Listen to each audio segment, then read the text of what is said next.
ስንቶቻችን ነው ባክላይት ቤታችን ውስጥ ባለው ቲቪ ውስጥ ብቻ ሳይሆን መኪናችን ውስጥም እንዳለ የምናውቀው? ይህ የምታዩት የቻንጋን ምርት የሆነው ቻንጋን ፒክአፕ ባክላይቱ ተብላሽቶ ነበረ። የጌጅ ስክሪኑ እኛ ጋር መጥቶ ችግሩን አይዴንቲፋይ አድርገን ባክላይቱን ስንለካው አይሰራም ነበረ። በአዲስ ቀይረንለታል።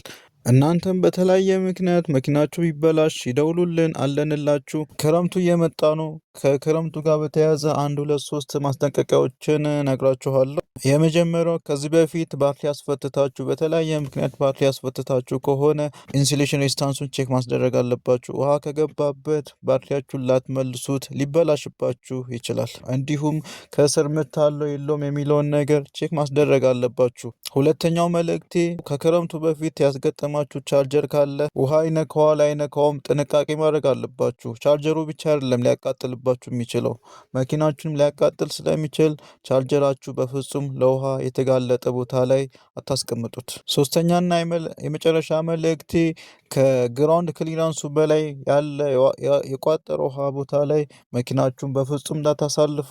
ምን እንደሚፈጠር አይታወቅም። አብዱ ኢቪ ኬር። እናመሰግናለን። መልካም ጊዜ